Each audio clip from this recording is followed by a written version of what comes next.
Today I want to talk about the book Meditations by Marcus Aurelius. This isn't even really a book. It was actually a personal diary that was never meant to go public. His private journals. Ooh. Because that's what this is.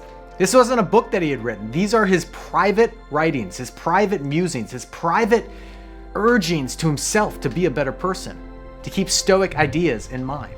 Which is kind of weird when you think about it. They just took it and then put it out for everybody to see. Although I suppose that's what you get when you're a president or king or emperor.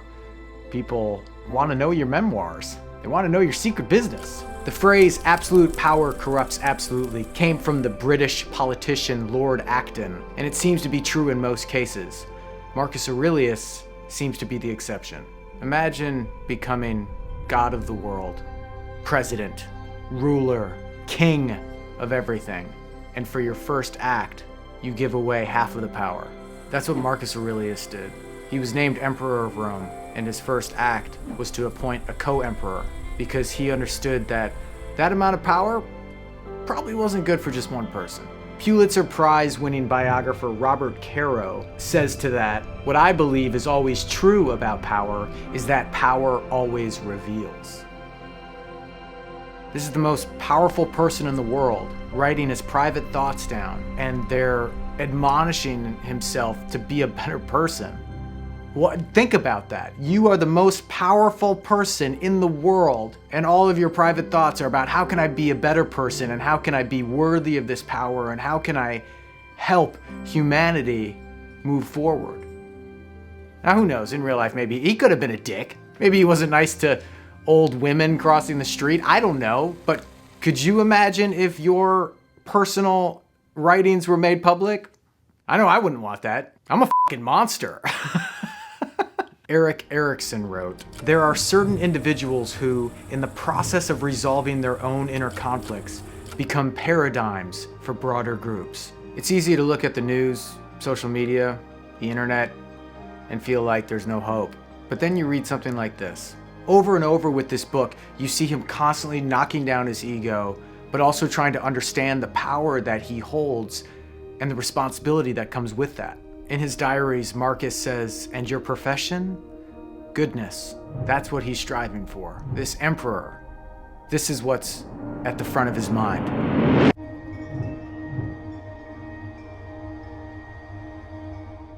Marcus says, "It's quite possible to be a good man without anyone realizing it. How can we live this life for us? And not in a selfish way, but I mean in a way that we are our own barometer of truth, of goodness, of conscientiousness, of love." In the book Open, Andre Agassi says, "What you feel doesn't matter in the end. It's what you do. And when people are doing good things, people mirror that."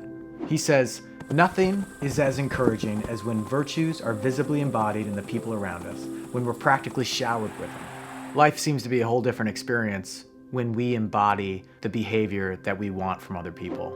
But how can you be nice without the external? How can you keep giving of yourself in a way that doesn't depend on other people's behavior? Because, as Marcus says, kindness is invincible." The Emperor of Rome, Marcus Aurelius, said kindness is invincible. That's something. In my different throes of nihilism, I've tried on the coat of anger and shortness and meanness, but it doesn't feel good. It's tight, it's woolly, it's itchy. I don't like that coat. We keep trying. We do what we can in the environment around us. And hopefully that effect will ripple out in ways that we couldn't even see or imagine. Because what do you have control over? What are you bringing to the table? How are you moving humanity forward?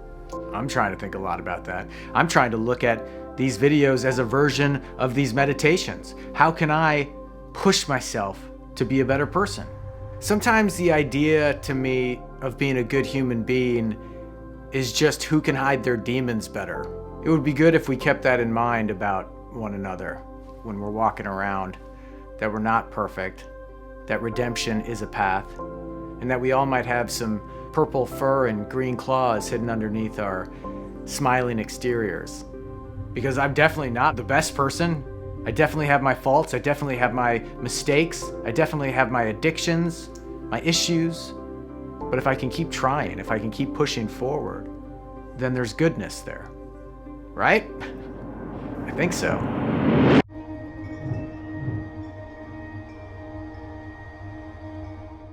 People can be tough, real tough. Even for an emperor. Marcus knew that. One of my favorite quotes from him is, "When you wake up in the morning, tell yourself, the people I deal with today will be meddling, ungrateful, arrogant, dishonest, jealous, and surly. They are like this because they can't tell good from evil. But I have seen the beauty of good and the ugliness of evil, and have recognized that the wrongdoer has a nature related to my own." This is awesome because at first glance it would look like he's judging other people for being dicks. But to me, this seems like an amazing statement of empathy. One, not to be surprised that people struggle and then act from that, but also two, that he sees himself in that. He sees himself in being imperfect. And then that gives him the patience to deal with others. It's not good if we just keep yelling at each other, but if somebody else can absorb the anger, the fear, the sadness in a way that envelops them with love and understanding and patience and trust, it's a whole different way to walk through this world. Especially as an emperor, jeez, he doesn't have to do that. He can walk wherever he wants, on people's heads. I know we all struggle with different things, but perhaps it would behoove us to give others a break more often. He says we need to excuse what our sparring partners do and just keep our distance without suspicion or hatred. Just let it go, detach from it, remove yourself from it. Give them a break. Give yourself a break. Why do you have to get wrapped up in it? I get wrapped up in it when I used to wait tables in a restaurant. Woo! If someone gave me negative energy, for many years I was ready to give that right back. Sometimes I would even lead with it. But that's not it. Much later on in my service career, I found that not only could I combat other people's negative energies, but I could envelop it with my own and change theirs from negative or hangry to positive and full. Not every time, of course. Sometimes I got real shitty Yelp reviews, but most of the time, I got better at it. Marcus says the only thing that isn't worthless to live this life out truthfully and rightly and be patient with those who don't. That's something to think about. How are you with the people who wrong you? How quickly do you stand on a chair and feel hoity-toity? What? It's easy for us to fall into judgment real fast. Marcus tells himself to feel affection for people even when they make mistakes is uniquely human. You can do it if you simply recognize that they're human too. It's hard when you want to punch them in the face sometimes. But that's an epic reframe. Epic reframe, Marcus. Because he says, when faced with people's bad behavior, turn around and ask, when have you acted like that? Perhaps you too have behaved in a similar manner before you've had your coffee, or when you didn't get enough sleep, or when Chipotle was out of guac again.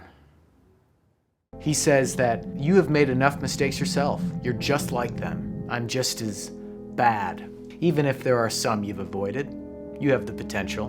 It reminds me of, I think it was Anthony DeMello who talked about this, is he was saying there's no difference between a criminal and a citizen besides action. Everyone has the impulses, everyone has the thoughts, but some people act on them and some people don't. But for us to judge those who have acted on them, it can be tricky territory. You might take offense to this. I'm not a killer or a murderer or a burglar. Again, some of these you may have avoided, but perhaps the potential is there. Interesting thing to think about. Marcus reminds himself, you have to know an awful lot before you can judge other people's actions with real understanding. This reminds me of a passage from the Tao Te Ching. I am good to people who are good. I am also good to people who are not good, because virtue is goodness. Thomas Aquinas said, every time someone sins, they're sinning under the guise of good. It would seem like a lot of times people aren't necessarily being bad to try and be bad. They're rationalizing their behavior in a way where it's okay for them to act like this because the situation then helps them. This doesn't make it right or particularly fun to experience if you're on the other side of someone acting shitty, but to them it makes sense. To them it works. And I think that's the interesting part of why people get so angry when someone says, well, they're doing the best they can with the tools that they have. And people are like, well, they can f***ing do better. Sure, they can do better.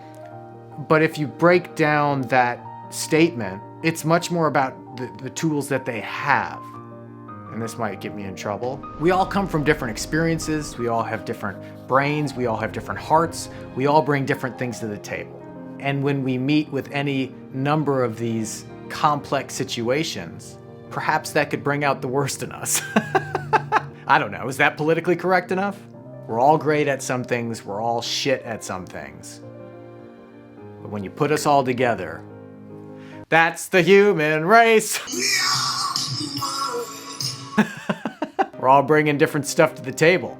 What it all comes back to, Marcus says, it's silly to try to escape other people's faults. They are inescapable. Just try to escape your own. I also think that's interesting because it speaks to accepting all of yourself, not rejecting it, because it's a part of you. And when you acknowledge it, you're able to act from a place of that knowledge. And that's good and that's okay because it was there before anyway. And now you're acting from a place of knowing. It reminds me of Anthony DeMello, who said, what you are aware of, you are in control of.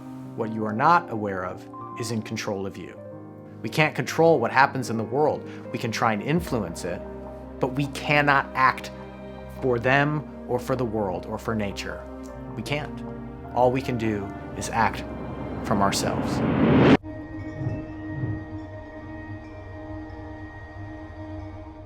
But it's tough. It's tough with people, especially because we are hardwired to want to exist and thrive within a tribe. It's within our makeup. Whether you believe in religion or evolution, you cannot deny that we are wired for acceptance.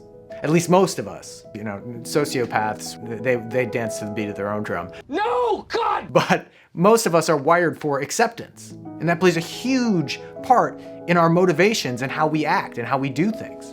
And Marcus was, should I call him Marcus? I mean, he was an emperor, Mr. Aurelius, Sir Aurelius. But even Marcus wasn't immune to it. Even as an emperor, he chided himself. It never ceases to amaze me. We all love ourselves more than other people, but care more about their opinion than our own. Man, it sounds like he was on TikTok 2,000 years ago. But he reminds himself that pride is a master of deception. When you think you're occupied in the weightiest business, that's when he has you in his spell. Ooh, ego is tricky. Ego will get you. It's easy to get wrapped up in it, especially with the slot machines that we have in our hands that are programmed to tap into our very primal being and issues and problems and needs. We're all just turning into golems. Yes, the likes I will get. Oh no, you want to read and do things. No, you want to get likes and followers. It's not great. It's okay. You want to get likes and followers. Oh, yes, sounds. He likes to eat. Fish, fish, fish. Isn't that what he says? I've gone off the deep end. He says they flatter one another out of contempt, and their desire to rule one another makes them bow and scrape. Like, he's not telling other people this. He is telling this to himself. When you keep reading this, you're like, man, he sounds like a harsh father. No, but he's telling himself this. This is himself pushing himself over and over to remember this stuff. He says, when you see through the flesh that covers you, you will be unsettled by clothing, mansions, celebrity. Because this stuff it's earthly. It's not going with you when you die. I don't think. And to look for this validation from the external seems to be a dangerous path. Corey says from his YouTube channel, Got him! he says, how many offer you praise now, and tomorrow, perhaps contempt? We spend a lot of time thinking about what other people think of us, and Marcus did too. He said, don't waste the rest of your time worrying about other people unless it affects the common good. Maybe we should all just delete Instagram, Facebook, and TikTok. Not Twitter though. Twitter stays. I'm I'm just kidding. I don't care. Twitter can go. It can all go. Burn it all. I'm ready for metaverse. Oh, as the sirens blare in the distance. I don't know if you can hear that, but the timing was right on for that. Ryan Holiday says, an ego is the enemy. Do I need this? Or is it really about ego? Are you ready to make the right decision? Or do the prizes still glitter off in the distance? This ego's tough. We cling to it. It's us. It's us. How could we not cling to it? But to be aware of it, I think is half the battle. Because otherwise we're just a dumb, fat baby sucking on a hard nipple. But instead of milk, we get likes and dings and swoops and swipes.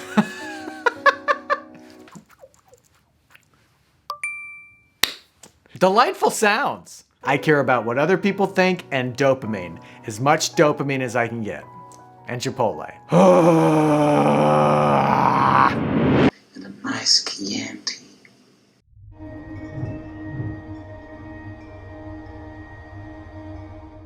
Instead of essentially trying to cover the whole world in bubble wrap, it would be a lot easier just to put on shoes. You can't control how this outside world functions, what it does, what happens. All you can control is your reaction to it and your actions. This is something that Marcus reminds himself over and over and over again. He says, don't feel harmed, and you haven't been. Sometimes it makes you feel angry to hear something like that because you're like, but this guy hit my car and it's his fault. Okay, sure, that happened. But now what do you do about it? Do you get angry? Do you yell? Do you lose control? Or do you take the next smallest step? Do you move forward? People are weird. The world is shitty sometimes. These things happen. Shit happens, as Forrest would say. He says, if you've seen the present, then you've seen everything. History, over and over and over again, has proven to repeat itself in different amazing and terrifying ways. And yet every time something weird or bad or unexpected happens, we're surprised. What, are flights delayed? These Ubers are on surge pricing? Chipotle's out of guac again? One of my favorite quotes from him is, enough of this wretched, whining monkey life. What's the matter? Is any of this new? That's a quote. He says, what is outside my mind means nothing to it. Easy thing to say, hard thing to practice. And as if Marcus wasn't annoying enough, he also says, learn to be indifferent to what makes no difference. Because wow, the world can really test you sometimes. But as Euripides said, why should we feel anger at the world? As if the world would notice. But we get wrapped up in it. These happenings. The comedian Jacqueline Novak said, as for me, family history suggests I possess both the magic genes and the generations of dysfunctional behavior to support their expression. I don't know. We can go back and forth with this chicken or the egg theory about whether chemicals are the issue with mental health or external factors are the issue with mental health, or if it's a mixture of both. I don't know the answer. And scientists, they don't know the answer either. Ad copy will tell you that they know the answer, but they don't. We don't know enough about the brain yet. But what I do know is that when I take agency over how I feel and what I do and the choices that are in my control, I feel a of a lot better. There are still hard days, and there are still hard times and hard situations, or situations that I see as difficult. But when I give myself the power to act on them, it's a completely different feeling. I'm not stuck in this chemically induced coma, this hole of inherited genes that leaves me without any option except to just feel sad. I'm not stuck in that place anymore. I have a stick to get out. I have a rope. I have some stakes. I have some rock climbing shoes. Might get bumpy in there, but woo, I'm climbing. What if I'm not inherently damaged? What if? Maybe I am, I don't know. But what if I'm not? What if my behavior was the issue, or my state of mind, or my perspective? This might make me sound like some sort of weird self-help guru, but what if? What if? The awesome book Lost Connections by Johann Hari talks a lot about this, about agency versus genetic heritage. You can disagree with it, that's fine. Nobody knows. And like most things, it probably comes down to a mix of nature and nurture, environment versus genetics. But at least when you come at it from the angle of agency, things can feel more hopeful. You're not just on an antidepressant or multiple antidepressants, a merry-go-round of chemicals that change how you feel, and not necessarily in a good way or an expected way or a measured way. This sounds like I'm making an argument against antidepressants. I'm not. I think you should use every tool in the toolbox to keep yourself alive. And maybe have a little fun along the way. Maybe not meth, but I was on Zoloft for, 12 years I think it was. SSRIs and other antidepressants are extremely personal, and your reaction and experience with them is also extremely personal. Okay, now that we went down that weird rabbit hole, let's come back to 2,000 years ago when their only medicine was corn and hay. Oh, you chopped off your arm. Let's rub some bacon grease on it. That's definitely not a Roman accent. It just turned into Game of Thrones Cockney. The king in the nose! Really, all I'm trying to say is if it's just chemicals, if the reason why we're sad is chemicals, then we're stuck with it. And that could be the case. But if my actions can change the chemicals, then a whole world of freedom opens up. I don't know, man. I don't have the budget of Pfizer or the brain of Einstein. I'm just thinking about this stuff and hoping for a path forward for all of us.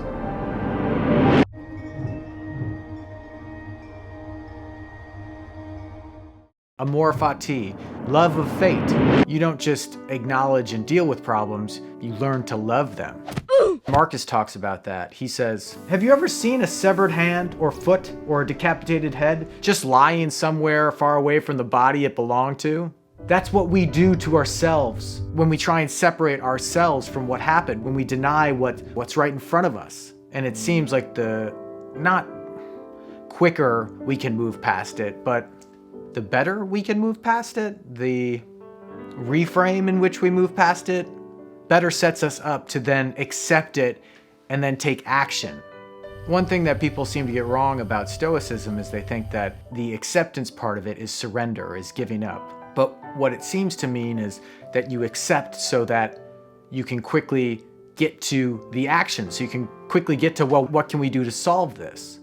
Marcus says, the impediment to action advances action. What stands in the way becomes the way. And for me, with depression and anxiety and obsessive compulsive disorder, blah, blah, blah, I know I do that a lot, blah, blah, blah, because I want to move past it. And maybe that's a problem. Maybe I shouldn't move past it. Maybe I should use it as a tool or think about it as a tool more. What is this telling me? What is this telling me to accept so that I can then acknowledge and move forward through and love at the same time because it's helping me on my way. Amor fati, love your fate. Oh, that's easier said than done. How am I supposed to love some things? Marcus Aurelius says salvation is to see each thing for what it is, its nature and its purpose.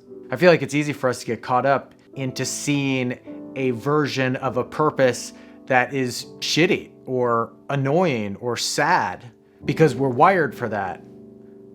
People are talking a lot about that these days, our primal wiring and how social media interacts with that and how our tendency is to remember and move towards the negative, because when we were living in tribes out in nature, it helped us to rely on the negative, to think about the negative, to worry about the negative. You don't want to run into a tiger out of nowhere.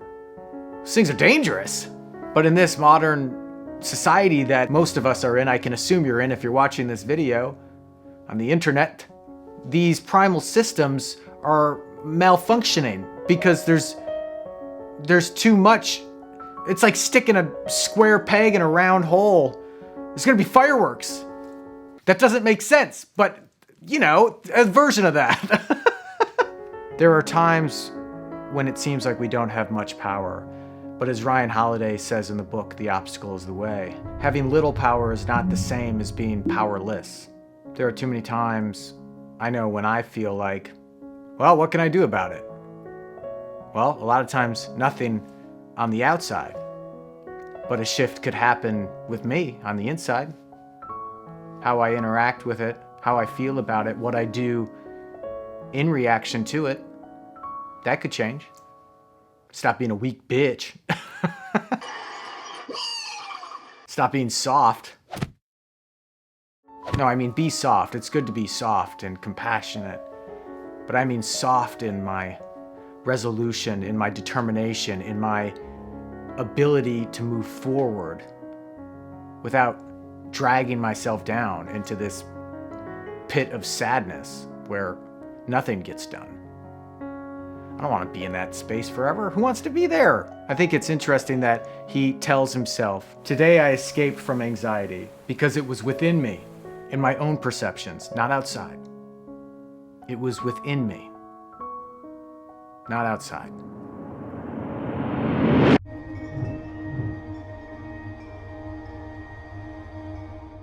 A shift in perspective I thought was really interesting was Marcus's comparison with us and nature, and how we are a part of nature and it would help us to act like nature. He says, if we want to follow nature, to be of one mind with it, we need to share its indifference.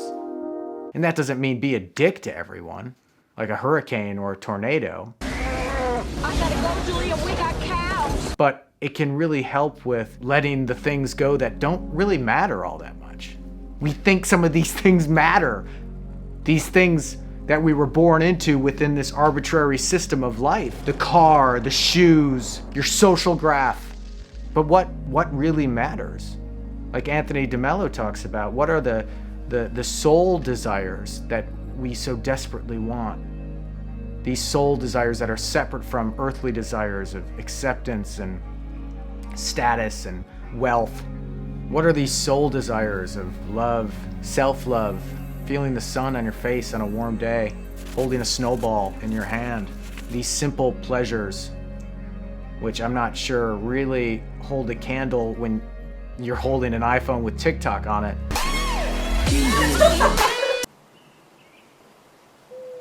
But at the same time, it seems like these are the things that we should come back to. You look at people who are on their deathbed and the things that they talk about seem more spiritual or universal or bigger than just the temporal, than the earthly.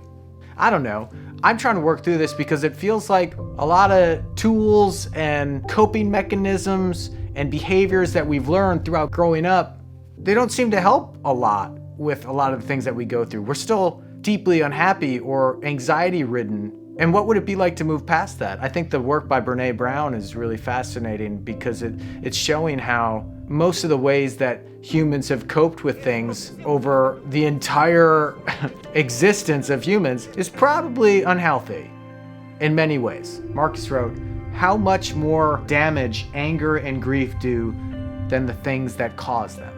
Our reaction to these events seem to blow them out of proportion. They can get us stuck in a trap, in a loop, in a rumination, thinking about these things for years. If not just a day, or a moment of anger and release that you can't take back. He said, no role is so well suited to philosophy as the one you happen to be in right now. In the book Untamed by Glennon Doyle, she says, what is the most beautiful, truthful story you can tell me about what is happening right now? How can you reframe the situation? This might be a terrible thing, but on the other side of the same coin, what could be the most beautiful, true story you could tell me about it? Again, I feel like it brings you back to agency, back to radical responsibility, back to self-empowerment. You know, psychologists who study survivors of shipwrecks, plane crashes, natural disasters, and prison camps conclude that the most successful are open to the changing nature of their environment. They are curious. This was written by Lawrence Gonzalez in the book Deep Survival. Things can be terrible. I'm not saying that you don't have to know or you deny that something's terrible. To be a prisoner of war would be terrible. And at the same time, you could get curious about it. You could figure out a way to rise to it, to be worthy of the suffering, as Dostoevsky would say. Pema Chodron says, we have to do our best and at the same time give up all hope of fruition. Detachment, over and over and over, from these teachers, from these people who seem to have found some contentment. Detachment seems to be a central tenet. But I love Chipotle! How am I supposed to detach from Chipotle? We have no way of knowing if things are objectively good or bad in the long run. And that might make me sound like a dick, because it would seem like some things, of course, are inherently terrible. But we can't see the furthest reaches of some of these events. We can't know what's all the way down the line. What is all the way down the line? Is there a down the line? It reminds me of a concept called computational irreducibility by Stephen Wolfram. And in his example, it means a computer's inability to shortcut a program, because the pattern will inherently change down the line. Computational irreducibility. You need to actually run the system to see what will happen. So if you need to run the software, if you need to run the system, if you need to live the life, why not just embrace everything as great or teachable or an opportunity for growth, even in the worst of circumstances? This is difficult stuff. But what if we could do that? What if we could reframe our ideas about what's happening? He says to privilege pleasure over pain, life over death, fame over anonymity is clearly blasphemous. Nature certainly doesn't. We think we deserve something better or different, but nature's nature. It gives us what it gives us. So again, how can we come back to this internal change of perception so that our actions in relation to it, in answer to this stimulus, are helpful to us? When James Stockdale was shot down over Vietnam, he said, I had about 30 seconds to make my last statement in freedom before I landed. And so help me, I whispered to myself, 5 years down there at least. I'm leaving the world of technology and entering the world of Epictetus.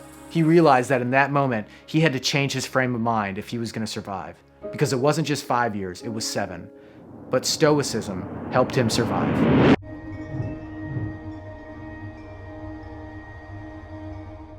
Let's get to the fun stuff.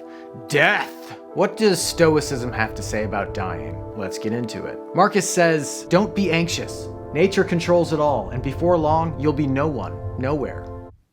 That's harsh, but also true, and liberating. If you will be nowhere, nothing, then what's stopping you from living this life now? In the book Show Your Work, Austin Kleon says, obituaries are like near-death experiences for cowards. That's another way to think about it. You see what's gonna happen. You lightly put yourself in their shoes, and then perhaps you move forward. You do that thing that scares you. Maybe it would be good for us to read about some more death. We're so removed from it, and maybe it would be good to think about the fact that none of this time is guaranteed. It's trite to say, but it's not. It's not. You could choke right now, a meteor could fall down, you could get hit by a car. I could go on forever because of my obsessive compulsiveness and my ability to worry. But all of this stuff can happen, because the world doesn't care either way. Thomas Ligotti says, while we scream and perish, history licks a finger and turns the page. Marcus says, am I afraid of death because I won't be able to do this anymore? I won't be able to sit in this office? I won't be able to watch this Netflix show? Love you, Netflix. What is this life that we're so afraid of losing? Because are we really stepping past our fears into living it? In one of my favorite quotes of all time, and hat tip to Gregory Hayes for translating this, Marcus Aurelius said, yesterday, a blob of semen. Tomorrow, embalming fluid, ash. That is spectacular. If anybody needed an ego check, there it is, right there. But also, if you're sad, I mean, for me, who has been on the other side of things, I mean, I have a massive ego, but I've also been wanting to give up. For me, this comes back to a freedom of, it is nothing, but it's also what I have. It's the third tenet of logotherapy, that you should live this life because it's what you have. And whether that's a religious thing or a existential thing or a simulation thing, which Naval Ravikant says all of these are really just synonyms for God, it doesn't matter because it's the evidence that we have. It's what we're living. Marcus says how quickly it will all be erased by time. How much has been erased already? It reminds me of Catherine Wagner, the photographer, who said, all these rooms are future ruins. Really puts things in perspective. It also kind of sounds like a threat. But it's true, whether she does it or not. Nature will provide entropy. So Marcus says, remember, our business is with things that really matter. What really matters? In this short life, what really matters? I don't know. I've had a few people close to me die, and whenever that happens, there's this weird film around reality where it feels like I'm almost poking through into an understanding of life where I see that there's not a whole lot that really matters. But these spiritual things completely transcend the earthly. Yeah, it's great to have Chipotle, but it feels a whole lot different to have real intimate connection, to share something like this, or to just walk through a forest like the real hippie that I am. I'm definitely not a hippie. I love showers. He says, forget everything else. Keep hold of this alone and remember it. Each of us lives only now, this brief instant. The rest has been lived already or is impossible to see. But this time is so short. It's short and long at the same time. In another one of my favorite quotes, he says, you could leave life right now. Let that determine what you do and say and think. And then it was Cicero who said, to study philosophy is to learn how to die. This all sounds bleak, but I think over and over, it feels like the answer to life is death, or at least a version of the answer. I've wanted to make videos like this for years, but I was afraid. But that was one of the great things about falling into a deep depression and suicidal ideation during the pandemic, because I realized, well, you know what? I might be sick of playing the game, of living this life, but what would it be like if I started having some more fun? If I started exploring some things and doing some things without worrying as much about what other people think. I still worry about what other people think. I haven't posted any of this stuff to Instagram or Facebook. I feel more comfortable right now sharing it with strangers. But I've already seen, even in taking these small steps forward, that when you live your life in a way that acknowledges death and the briefness of our life, things start to change in a really positive way. I found that voice inside of me, and I don't know if that voice was loud enough for me to hear it for many years, until all the other distractions were pulled away and things got quiet and dark. And as far as the suicide stuff goes, I thought it's interesting that Marcus kind of addresses that. He says, disgraceful for the soul to give up when the body is still going. I've definitely thought a lot about that. And suicide in the way of practically actually doing it, but also in not living a life that means something to you, where you actually follow your fears. You use your fear as a compass and you move towards the things that scare you, that are important to you. Because even if you're lucky, like even if you become really successful or super famous, even in the best circumstances, your whole existence will probably just condense down to a footnote. I mean, think about all the history books that you read and the small blurbs that talk about someone who in their time was super powerful. And our history might be a little different because so much of it is recorded. But at a certain point, I mean, we're all the main characters in our own life anyway, so how much do we really care about what's going on with other people? But he reminds himself, no. He says so many who were remembered, already forgotten, and those who remembered them, long gone. It always makes me think of the In Memoriam segment at the Oscars where they show everyone who's passed away that year from the industry. And these are all, or a lot of them are Oscar winners in their respective categories. But you look at some of those names, and this is gonna sound disrespectful as shit, but you don't know who these people are. And yet they were Oscar winners. Oscar winners! The pinnacle of celebrity. Forgotten. That sounds like I'm diminishing their achievement. I'm saying it's both at the same time. It's spectacular and nothing at the same time. It fades, we all fade with death. Marcus says people out for posthumous fame forget that the generations to come will be the same annoying people they know now, and just as mortal. Woo! He could cut right to it. So we put so much importance on this stuff, but at a certain point, I don't know if that really matters anymore. The Bhagavad Gita says we are entitled to the work, but not the fruits of our labor. It's the work that's important. It's the spiritual connection to something bigger than yourself that seems to be the way to go, not these earthly prizes. So do what scares you. You have one life, that's it. This channel, most of the time, scares the shit out of me. But I'm trying. I'm trying.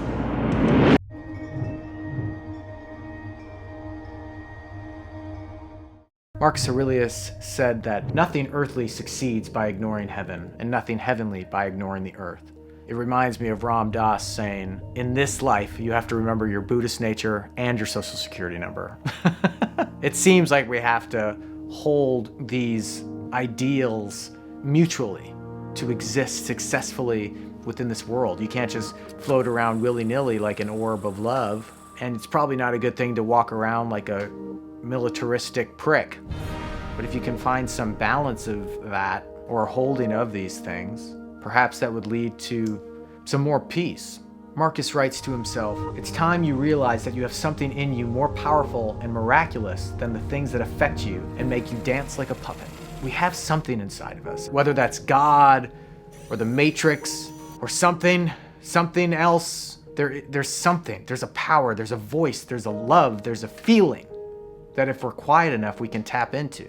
I think it's interesting that Marcus Aurelius, as a Stoic, even taps into mysticism, to an idea of oneness. He says that an individual's mind is God and of God. He says, that's how I know the gods exist and why I revere them, from having felt their power over and over. Ryan Holiday writes in Stillness is the Key that Buddhism, Stoicism, Epicureanism, Christianity, Hinduism, it's all but impossible to find a philosophical school or religion that does not venerate this inner peace. And when basically all the wisdom of the ancient world agrees on something, only a fool would decline to listen. You don't have to be religious to see that, wow, people have been thinking about this for a long time, all over the world, without input from others. There seems to be some sort of connection to something. And an atheist would say that perhaps that is just a wanting, a desire for something more. And that may be. But what if there is something more? I've said this before, but I'll say it again. The line between Buddha and crazy seems thin.